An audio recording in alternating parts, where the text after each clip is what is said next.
Saber qué viene para el PRI es una de las dudas más importantes de hoy. El partido que hace poco más de 20 años estaba invicto y parecía imbatible, enfrenta su momento más difícil, con menos posiciones y una nueva fuga, tanto de militantes como de votantes, muy superior a la que vivió después de la derrota del año 2000 frente al PAN de Vicente Fox. El resultado electoral de junio es una auténtica catástrofe de consecuencias aún no dimensionadas. Pero para saber qué ocurrirá con ese partido es necesario entender las razones de su nueva derrota, entre las que hay una primera clave: sus gobernadores. La mayoría de los priistas son políticos acostumbrados a obedecer instrucciones y alinearse con el presidente. Sus gobernadores no son la excepción, pues mayoritariamente fueron postulados por una decisión presidencial.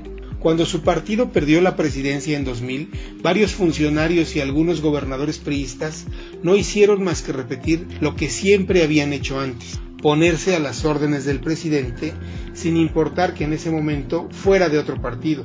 Bajo la justificación de la institucionalidad, no faltaron los que renunciaron a sus convicciones y buscaron acomodarse, es decir, alinearse con el nuevo inquilino de la casa presidencial. En aquellos momentos, el priismo se inauguraba como oposición y su orfandad política, justo con la inexperiencia para vivir de forma independiente, permitía explicar relativamente ese peculiar comportamiento. En 2018, el PRI perdió la presidencia por segunda ocasión, pero esta vez ante un López Obrador que, contrario a Vicente Fox, no tenía ánimo de pactar sino de transformar. A partir de ese momento, la mayoría de los gobernadores priistas, justo las figuras que en 2000 le permitieron a su partido sobrevivir y convertirse en una eficaz contrapeso al panismo de Fox y Calderón, agacharon la cabeza. La generación de gobernadores priistas que ejercieron entre 2000 y 2012 salvaron al PRI, pero quienes llegaron al cargo entre 2012 y 2018 lo hundieron. Los que vivieron la derrota optaron por esconderse y someterse ante una debacle que los dejó sin el control de varios de sus congresos locales y a merced de una mayoría parlamentaria en la Cámara de Diputados que de inmediato les hizo sentir el peso de su poder para definir el presupuesto federal y con él el monto de las participaciones a las entidades federativas. Ocurrencia o no, la política de austeridad republicana exhibió otra de las caras del subdesarrollo del sistema político mexicano, pues se convirtió en una herramienta para someter a los gobernadores por la vía presupuestal. No es exagerado afirmar que varios de los gobernadores priistas se alinearon con Morena y abandonaron a su partido en el proceso electoral que acaba de concluir. Eso explica la alternancia en entidades como Sonora, Sinaloa, Colima y Zacatecas, así como el retroceso en regiones clave como el Estado de México, donde los priistas mexiquenses celebran haber recuperado Toluca, mientras perdieron los municipios más poblados del estado, como Chimalhuacán e Ixtapaluca, dejando a Morena a las puertas de la gubernatura para el año 2023. El futuro del PRI es más incierto que nunca porque es evidente que como partido carece de la convicción y el liderazgo para encabezar un proyecto opositor. Y si formó parte de una alianza, lo hizo detrás de un PAN que al menos peleó con más convicción por mantener sus posiciones. En contraste, los gobernadores priistas parecen haber simulado su participación en la Alianza por México, mientras en lo individual la mayoría de ellos negociaba con Morena para entregar democráticamente el poder a cambio de inmunidad o hasta de una invitación para sumarse a la Cuarta Transformación. Lo que hoy parece evidente es que el PRI se enfila a convertirse en un cascarón por cuyo registro pelearán algunos, mientras otros de sus militantes buscarán reciclarse y subirse al tren del viaje al pasado echeverreísta que hoy avanza en México para seguir viviendo del presupuesto sin aportar absolutamente nada al desarrollo nacional.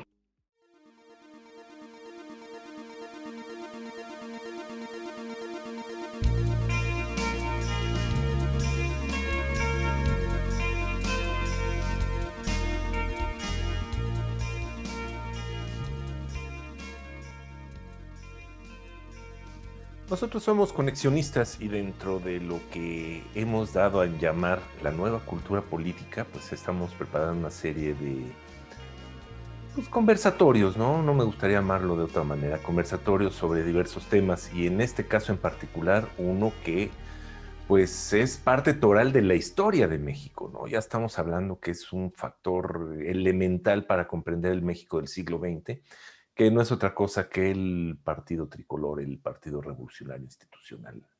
Edgar. Amigos de Conexionistas, ¿cómo estamos?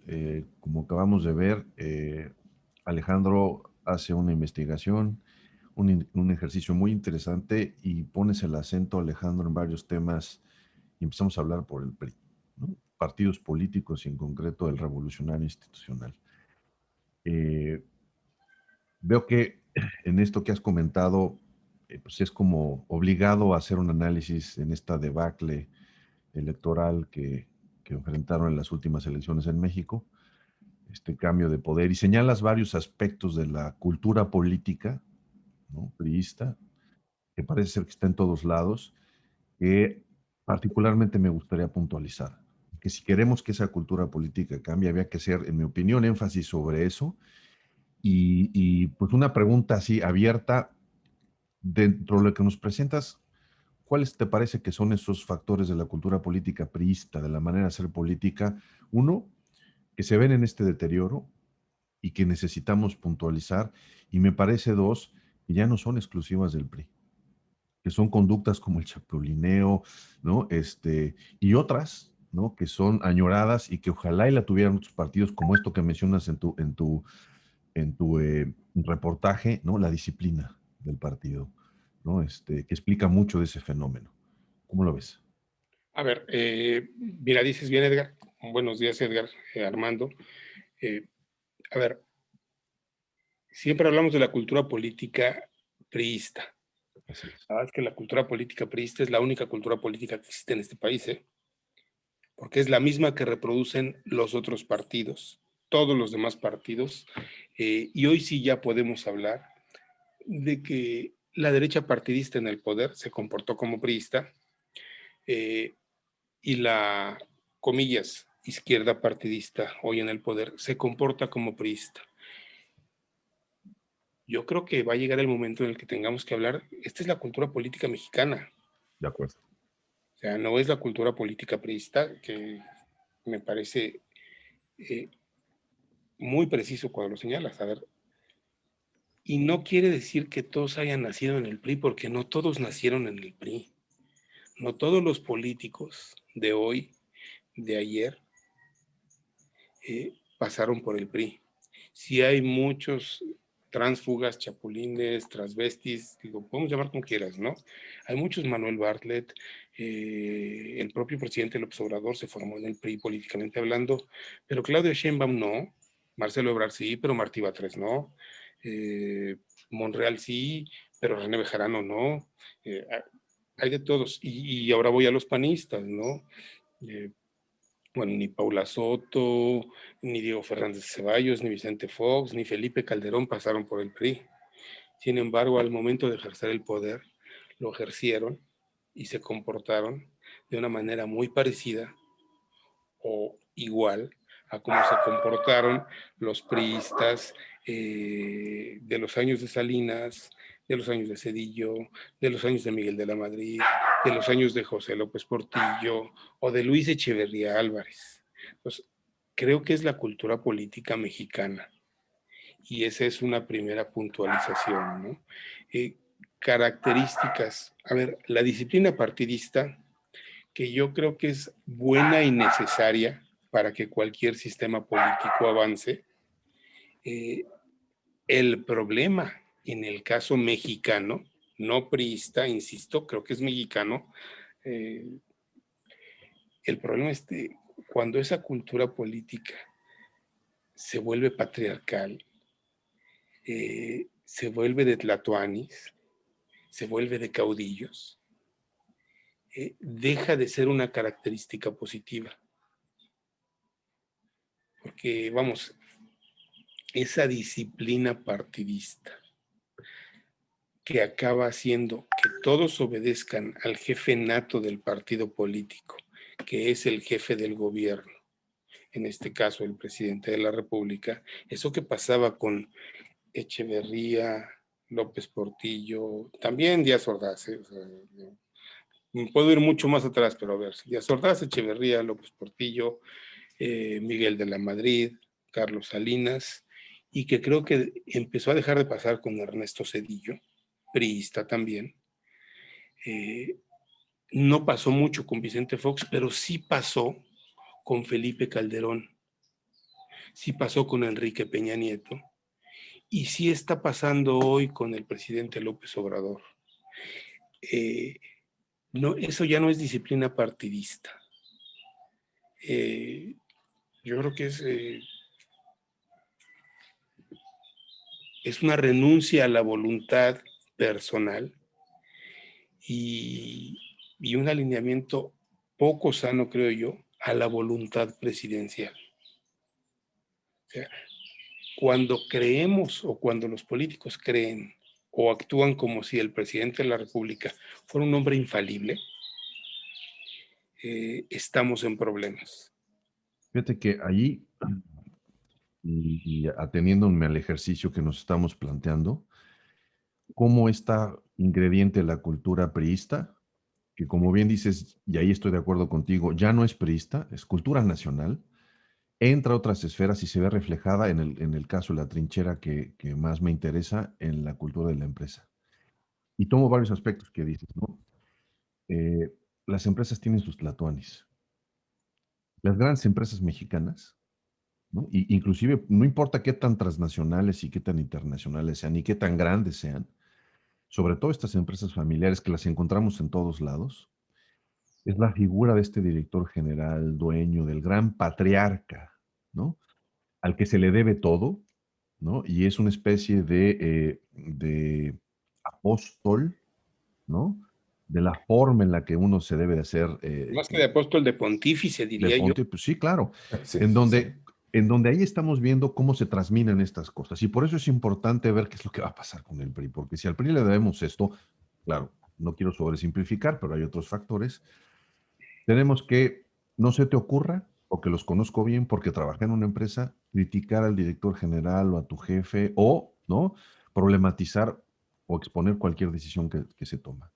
Es muy común que la manera mexicana de resolver esto, las juntas de consejo o en las juntas, digamos, mensuales de reportes de un buen número de empresas, no quiero decir que todas, pero esas son muy pocas honrosas excepciones. Pobre de ti donde se te ocurra, ¿no? Discrepar con el jefe. Y recuerdo muchísimo, ¿no? En una empresa que trabajé, que de repente entraron expolíticos de carrera a trabajar a la empresa. Uno de ellos decía, evidentemente, ¿no? Siendo orgulloso de su linaje político, decía, es que, a ver, hay que entender una cosa, porque el jefe, si se equivoca, sigue siendo el jefe. Claro. Y no era una manera más priista, ¿no? De entender que así va a ser. Y entonces eso nos lleva a obedecerlo, ¿no? Eso para mi gusto permite el abuso, porque entonces no hay manera de controlarlo y eso nos lleva a otros grandes escándalos en donde es, ¿no? El director de la empresa el que define la cultura de esa empresa y la forma de hacer negocios que se parece a la del PRI.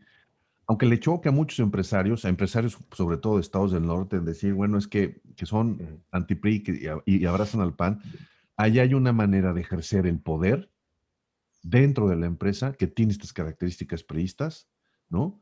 Que no es que se parezcan, son exactamente iguales. Son patriarcales, pontifican lo mismo, digo, yo he vivido experiencias similares, ¿no? Y cuando en esos casos tienes que hacer malabares mentales eh, para exponer una divergencia. Ujú. Que, a ver, es que esto no es así. O tienes que hacer planteamientos del tipo de, a ver, tú eres el dueño y se va a hacer como tú digas.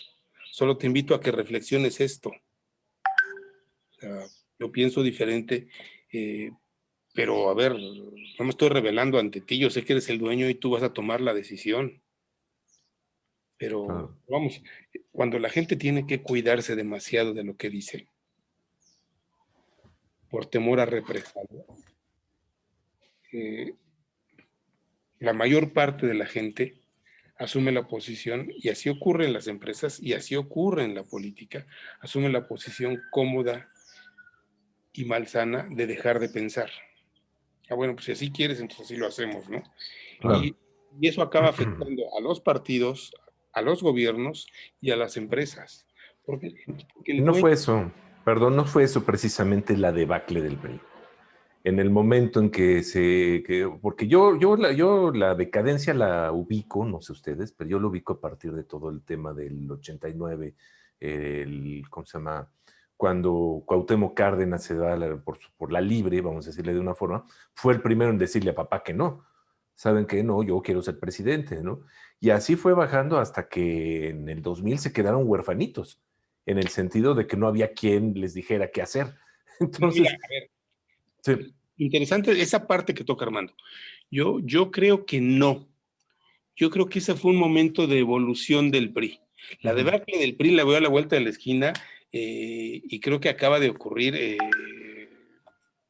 en esta elección de 2021, pero ese Ujú. momento que habla, en 89, cuando hay ese rompimiento al interior del PRI, que no es el primero, pero es el que a nosotros como generación sí nos tocó vivir, Sí. porque estábamos egresando de la universidad, eh, estábamos terminando la universidad, y algunos lo vivimos muy de cerca porque para nosotros, digo, los jóvenes no nos van a entender, pero leer periódicos era algo, una costumbre de todos los días, Ujú. y entonces seguimos cómo evolucionó Cárdenas, Ifigenia Martínez, Ujú. Roberto Eberto Castillo. Niebla, eh, todos esos actores políticos, Porfirio Muñoz Ledo, y cómo rompieron con el PRI tradicional, pero ese creo que fue un momento, en mi opinión, de evolución del sistema político mexicano.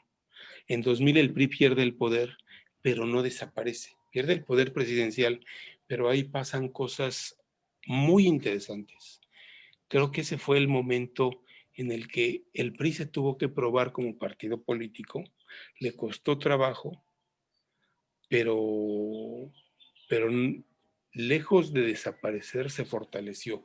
Y aquí les voy a compartir algo que me dijo durante una gira, en una entrevista, un gobernador priista de ese tiempo. Eh, Dijo, a ver, el presidente Fox eh, no tiene bien claro qué hacer con el país, pero nosotros, y además educada, con educación, pero de manera arrogante, por supuesto, nosotros le vamos a ayudar desde la CONAGO. Eh, en el reportaje, una de las cosas que se mencionan, a ver, los gobernadores del PRI de 2000 a 2012, y ahí hay unos nombres de gente que nos parece impresentable, y además sí puede que lo sea, como Madrazo y como Montiel, eh, esos gobernadores salvaron al PRI. Y creo que los gobernadores del PRI de 2012 a 2018, esos hundieron al PRI. Sí. Por eso yo creo que el rompimiento de 87, 88 con Cárdenas, de 87 para la elección de 88 con Cárdenas, es un momento de evolución de todo el sistema político mexicano. Creo que ahí inicia el cambio, no sé Edgar qué opine, del sistema de partido hegemónico al pluripartidismo. Ahí todo el sistema evoluciona, y en lo personal me parece que fue una buena evolución. En 97 el PRI pierde la mayoría en la Cámara de Diputados, pierde la Ciudad de México, que era así como que la joya de la corona, decían, y en 2000 pierde la presidencia de la República, pero en 2012 la recupera cuando todo el mundo decía, es imposible que el PRI vuelva a ganar, y gana de una manera clara una elección competida contra el presidente López Obrador, Enrique Peña Nieto, que tiene muchas cosas que uno le puede criticar, pero vamos, no muchas, muchísimas. Hay una vertiente de él no analizada.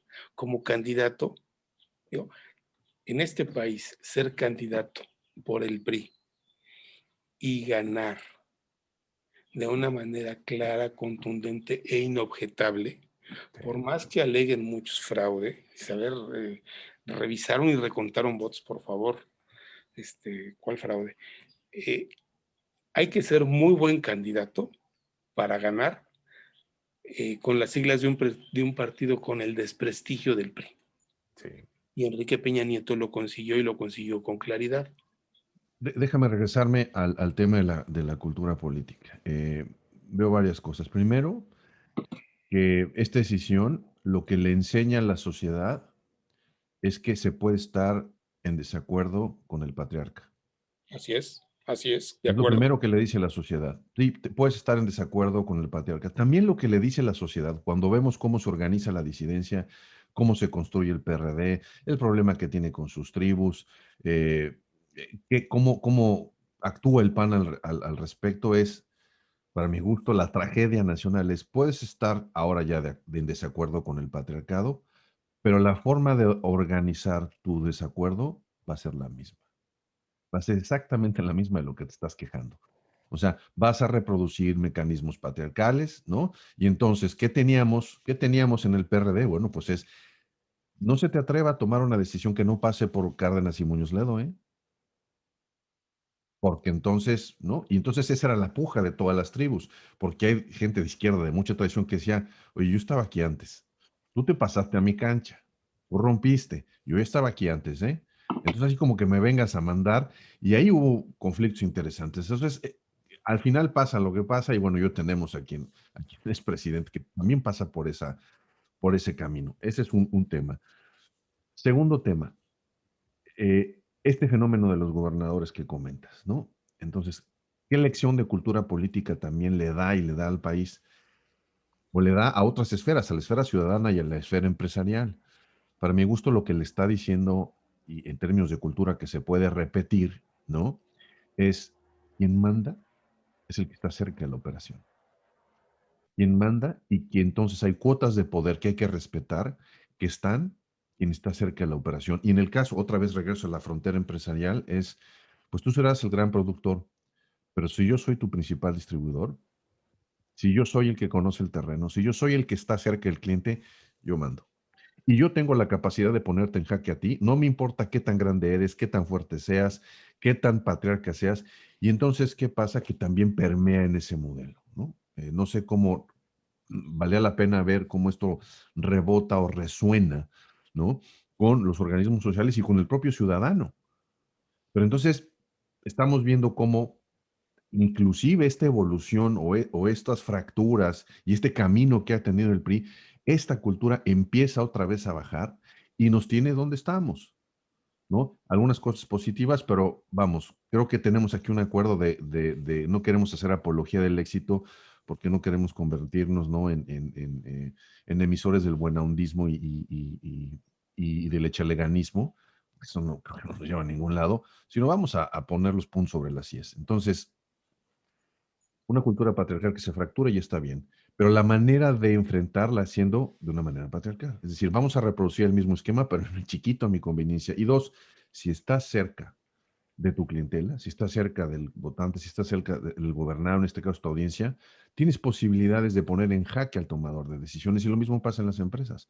Y al interior de las empresas, ¿qué es lo que estamos viendo en esta cultura? Es, pues el director general sería el director general, pero aquí en la planta, el que conoce las cosas soy yo. Aquí el que sufre y el que, o no, o yo soy el que, o si soy el de logística, entonces tengo esa posibilidad de poner en jaque, o tengo la posibilidad de aumentar mis cuotas, generar conversaciones de negociación, pero otra vez es parte de esa cultura política que se está minando. No quiero tampoco decir que todo se deba a la cultura política, pero hay una casualidad, se parecen mucho. No, por supuesto, Claro. es mucho.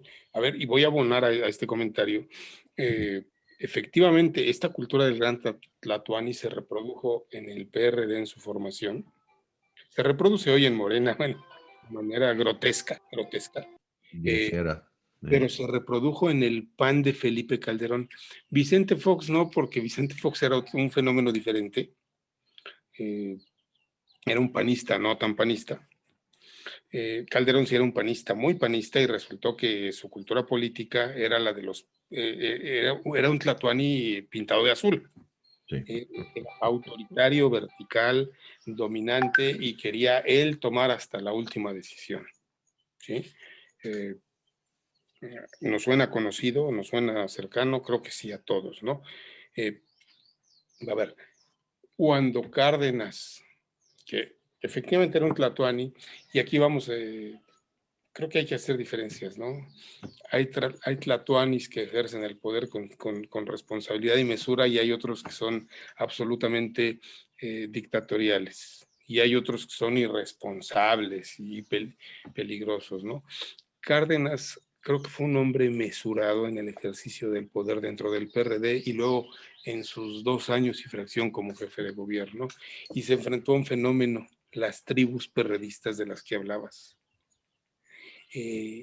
Los grupos organizados que le daban cuerpo a ese experimento de la izquierda mexicana que fue el PRD, que no se parece nada a lo que hoy tenemos, que además acabó mal,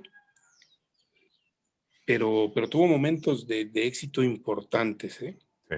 No ha acabado, tuvo momentos de éxito importantes. Impulsó agendas y temas con los que uno puede estar o no de acuerdo, pero que nos hablaban de cambios, ¿no? Legalización del aborto, derechos humanos, libertades individuales. Esos temas se impusieron y fueron parte de la agenda política del país, gracias a que esa izquierda partidista, organizada en el PRD, con un tlatoani responsable llamado Cuauhtémoc Cárdenas, y con unas tribus que tenían un acuerdo muy particular entre ellas para repartirse y compartir el poder de una manera muy parecida al sistema político priista de los años 50, 60 y 70, donde a veces la derecha tenía el poder y luego la izquierda, pero todos estaban dentro del PRI. Esa izquierda del PRD tuvo éxitos, impulsó una agenda que creo que hizo avanzar, bueno, la parte electoral en México de hoy avanza en parte también porque esa izquierda no solo la avala, propone cosas. A ver, José Woldenberg, hoy santificado como uno de los grandes demócratas de este país, José Woldenberg pasó por el PRD. Uh-huh. Y luego dejó el PRD y se dedicó al activismo electoral, ciudadano y académico. Y muchos de los formadores de ese primer IFE ciudadano, auténticamente ciudadano, de 1996, surgieron de esa agenda democrática de la izquierda. Entonces, digo, ¿a qué voy? A que sí ha habido avances, y también coincido con lo que dice Edgar. A ver, con esa mexicanísima forma de actuar, que creo que es la que tenemos que ir moderando, modulando, profesionalizando. No digo que la desaparezcamos, pero hay cosas que sí tenemos que superar como sociedad, ¿no? La improvisación. Yo, perdón, pero sí coincido en señalar que esta cultura del tlatoani no nos hace bien. O sea, creo que tenemos que saber procesar como sociedad nuestros desacuerdos y no no pretender quemar a quien piensa diferente. Y creo que también tenemos que saber procesar algo muy importante que alguna vez me dijo un consejero electoral. A ver, tenemos miedo a construir acuerdos, a estar de acuerdo. Es vergonzoso para los políticos y para muchos ciudadanos estar de acuerdo con lo que dijo un priista. Para los políticos del PAN fue vergonzoso durante muchos años estar de acuerdo con lo que decía un priista. ¿Cómo vas a estar de acuerdo con esos si se roban las elecciones, si son los responsables de las crisis sexenales? Todo lo malo que le ha pasado a este país le pasó por culpa de los priistas. Esa es una mentira. muchas cosas malas que le han pasado a este país le han pasado por culpa de políticos que militaban en el PRI, pero era el único partido que existía en el que se podía militar si querían estar cerca del poder o aspirar al poder. Pero también ya hoy podemos hablar de que muchas cosas malas que le han pasado a este país le pasaron por culpa de algunos políticos que militaban en el PAN, que militaban en el PRD o que militan en Morena. O sea, ya no es solo el PRI el gran culpable. Creo que es otra de las cosas que tenemos que superar. Bueno, llegando a 2021. Estamos llegando a 2021, donde acabamos de pasar por unas elecciones que creo yo que fueron atípicas en muchos sentidos, ¿no? La oposición canta victoria y todos estamos bien contentos porque se recuperaron delegaciones, porque se recuperaron municipios en el Estado de México, gran desconocido, por cierto. Pero pues los priistas no pueden cantar victoria. ¿No? Tú hablabas ahorita de debacle. ¿Qué es lo que está pasando y cuál es la perspectiva ahorita, estamos en julio de 2021, para un partido que el siglo pasado era el que mandaba y hoy está al borde del abismo? ¿Cuál es la perspectiva ahorita? A ver, yo creo que, y voy a sonar repetitivo, Sí,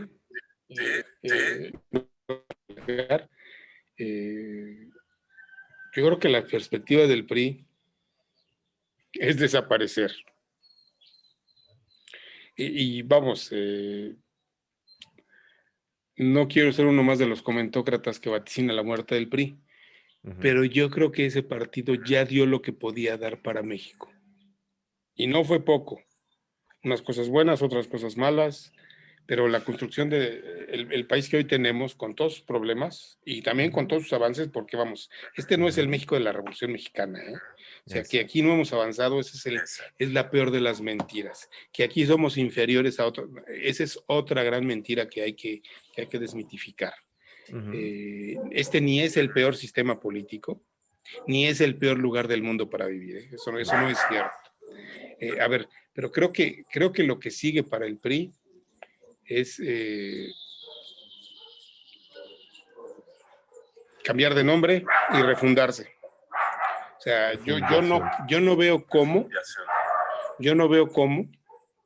vamos a refundarse y replantear sus principios básicos, porque es un partido creado y construido para un país que ya no existe. Sí. ¿Sí? Y funcionó en muchos sentidos de manera admirable como mecanismo para transmitir el poder sin movimientos armados, para institucionalizar la transmisión del poder, sin movimientos armados, sin revoluciones, sin guerras civiles. Funcionó durante mucho tiempo. Además, a ver, y voy a cosas muy específicas. En el México de los años 30, en el México de los años 40, en el México de los años 50, la expectativa, la esperanza de vida de los mexicanos, pues llegaba a los 50 años, 55 años, 60 años, cuando mucho. Hoy está arriba de los 70 años. Sí. Eso existe porque se construyó un sistema de salud. Un sistema de salud que vacunó niños, pero a diestra y siniestra. Yo no sé ustedes, pero yo nací en un hospital del Instituto Mexicano del Seguro Social. Y muchos mexicanos lo hicieron. Eso no existía antes del PRI. Y también hay muchas cosas malas que podríamos hablar. Claro. Yo no sé ustedes, pero yo asistí a la Universidad Nacional Autónoma de México. A ver, aquí se construyó un sistema de educación pública, sí, que lo construyeron esos políticos corruptos que todos se roban, esos de los que siempre hablamos mal, construyeron también cosas que funcionaron y funcionaron bien. Ahora, ese partido funcionaba para ese México. Creo que ese partido, que además era un partido hegemónico, primero era un partido casi único, luego hegemónico y al final dominante. Ese partido funcionaba para ese México, que venía saliendo de luchas revolucionarias, de problemas específicos, que necesitaba modernizarse, que tenía a los Estados Unidos encima, que tenía la Segunda Guerra Mundial. Bueno, primero la etapa entre las dos grandes guerras mundiales, que tenía que ver con qué podía pasar y qué no podía pasar en el partido, perdón, en el país. ¿Por qué? Porque la globalización es un fenómeno mucho más antiguo de lo que todos creemos. No nace con el TLC, o sea, la globalización empieza en 1492, cuando un señor Colón llega a América. A ver, ese partido funcionó para ese México. Creo que para el México que viene requerimos no solo de un nuevo PRI, bueno, de otro partido que no sea el PRI y que no se llame PRI. Creo que también, y esto tendrían que planteárselo, el PAN y lo que surja como otros partidos. Yo creo que el México de la presidencia imperial ya no existe y no va a regresar. Creo que Morena mismo tendría que plantearse si es el partido que México requiere para el futuro. Entonces, aquí hablamos, necesitamos una nueva cultura política, necesitamos nuevos partidos políticos pensados en el futuro. Yo no creo que el Partido Verde Ecologista, ya lo dijimos en una entrega anterior de Conexionistas, sea el partido que México requiere para el futuro. ¿Por qué? Porque necesitamos políticos que no sean cínicos. Necesitamos políticos que sepan procesar desacuerdos y construir acuerdos. Fíjate que yo replantearía la pregunta. Pensando en el tema de la cultura política que nos preocupa, más allá del qué tipo de partido político necesitamos o qué clase de PRI necesitamos, son qué factores de la cultura política necesitamos cambiar para el México que hoy tenemos. Me parece que ese es el tema. Para no hacer una apología ni una revisión histórica de cada uno, yo lo que diría es, a ver, ¿qué nos enseñó este proceso electoral en términos de cultura política que se transmite hacia nosotros? Primero, ¿no? Que nunca como antes, ¿no? El valor de agruparse en camarillas, en hacer complicidades entre mis cuates los gobernadores, entre mis cuates los presidentes municipales, entre mis grupos, pesó más. Pesó más porque hubo la posibilidad de que esta camarilla levantara la mano y orientara un proceso electoral hacia un partido que ni siquiera es el mismo, y evidentemente esa lógica de pensar en mi beneficio en grupos, que el PRI nos enseñó para mi gusto, ¿no? Con este tema del tapado, porque el tapado no hizo otra cosa más que decirnos, para pelear por esta posición, uno, se valen las guerras intestinas y las guerras intestinas se arman entre grupos. En pocas palabras es, aquí hay que pelearla, hay que utilizar todas las herramientas del erario, del aparato público, legales e ilegales, pero organizadas por grupo. Y en pocas palabras, lo que el PRI nos enseña es, tu grupo es dependiendo de con quién candidato te alinees.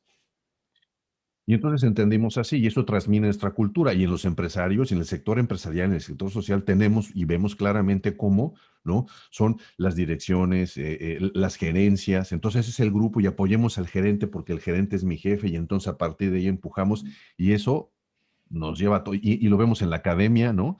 Entonces tenemos a la dirección fulana versus la dirección perengana peleando por la rectoría. Es exactamente lo mismo. Es esa parte, ¿no? Que quizás vale la pena reflexionar. Uno, ¿no? El cómo esta red de grupos y esta complicidad hecha camarilla la tenemos que repensar para el México que viene. O sea, ¿sabe? ¿Realmente la podemos modificar? Es esta parte de la herencia que nos ve, porque se mueva donde se mueva, me parece que lo que vamos a tener es, la verdad, poco importa el membrete que tenga la nueva cara de quien la tenga, si esta cultura política sigue siendo la misma, porque entonces lo único que va a hacer es, pues cambiémonos de nombre y se acabó.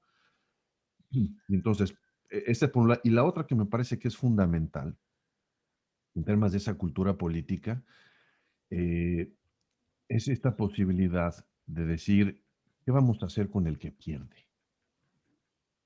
Porque en esta disputa por el poder no hay opción de subsistencia para el que pierde y en este rollo del que gana, gana todo y el que pierde, pierde todo, entonces no hay medias tintas. Tenemos que lograr, entonces la legitimidad está anclada en la dominancia. Pues si no dominaste y si no tienes grandes mayorías, entonces no, nadie te va a creer y no puedes operar y no haces esto. Pero la verdad es que el mundo no es así. Hay otros balances, hay otras realidades, ¿no? Y eso hace que nuestras luchas intestinas entre grupos tengan un solo objetivo, acabar al de enfrente. aniquilar. aniquilarlo. Entonces yo creo que Yo creo esas que eso dos es cosas.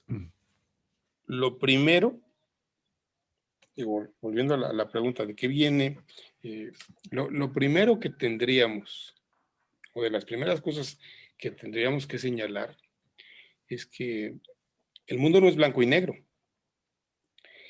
Y creo que una de las cosas que se tendrían que erradicar, olvídense de cuál es el partido político y cuál es la camarilla en la que cada quien quiere militar. De las primeras cosas que tendrían que erradicar es esta idea de que hay que aniquilar al de enfrente. O sea, creo que de lo primero que habría que revisar es esta idea de que el que gana, gana todo y el que pierde, pierde todo. ¿Por qué? Porque el mundo no es así. Y porque a nadie le conviene que el mundo sea así. O sea, creo que lo conveniente, y aquí voy, lo segundo, insisto, ya lo dije, creo que lo conveniente es construir una cultura política desde la sociedad eh, en la que seamos capaces de procesar los desacuerdos y, más importante todavía, de alcanzar acuerdos y de no tener miedo de coincidir. No me importa si tú eres de la camarilla A, de la camarilla priista, panista, de la que seas. O sea, si logramos construir agendas comunes en temas específicos, yo sé que no nos vamos a poner de acuerdo en el tema del aborto, por ejemplo, pero eso no tiene por qué desgarrarnos, ni porque tengamos un desacuerdo. Incluso en temas económicos, tenemos por qué pretender la aniquilación del otro. A ver, es esta idea, que también es muy priista sexenal, de construir un país nuevo cada sexenio, pues es absurda, es un absurdo. Y lo han dicho además muchos comentócratas, muchos analistas, muchos académicos, y nos sigue ocurriendo. A ver, eh, creo que necesitamos acuerdos básicos, pero para construir acuerdos básicos necesitamos una sociedad y políticos capaces de entender y de defender el valor de los acuerdos, que no tengan miedo a coincidir, que no sientan vergüenza por coincidir con el adversario en un tema específico. O sea, y para eso necesitamos eliminar esta idea de que tenemos que aniquilar al adversario, de que el que gana tiene que ganar todo. Creo que nada le hace más daño a la sociedad y al país que el desequilibrio político. Bueno, me parece, porque Armando lo preguntaba, ¿qué nos enseña la elección de 2021? Bueno, que México no es monolítico, Exacto. que México es diverso, como Claro. yo creo que la mayor parte de las sociedades, por lo menos del mundo occidental. Estados Unidos no es monolítico, es diverso. Y lo mismo Alemania, Francia, hasta España, caramba. Claro. A ver, por Pues eso, porque somos una sociedad diversa, no puede ganar todo el que gana, ni perder todo el que pierde.